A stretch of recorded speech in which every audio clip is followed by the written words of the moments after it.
For the repair of the APM motor control, the following procedures were necessary.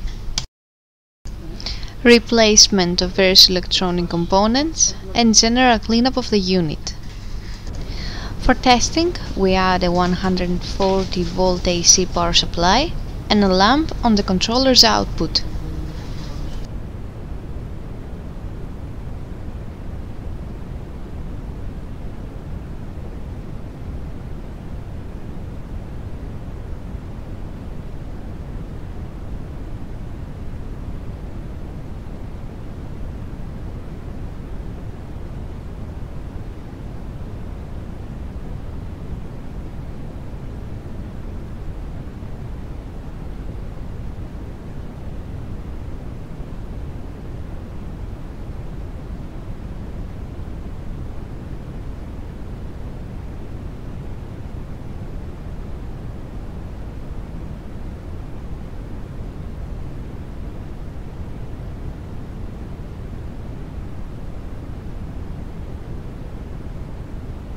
The same process is repeated for the second unit.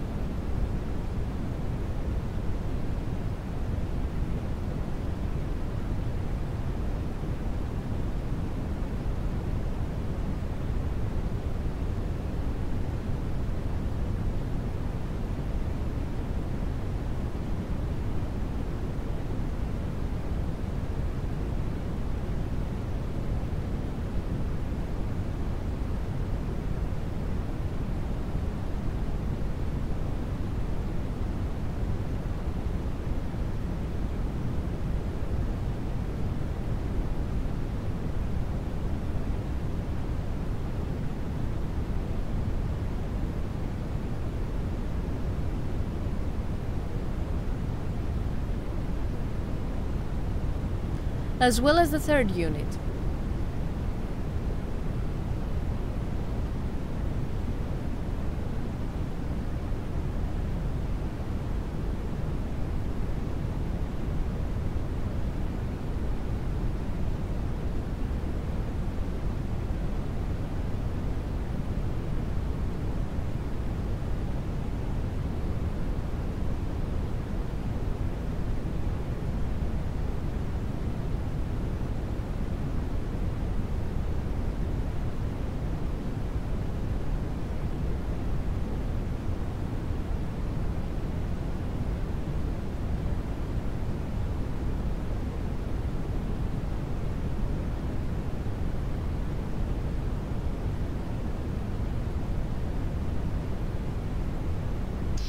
It is now clear that the APM motor control is working successfully and is ready to be delivered to the customer.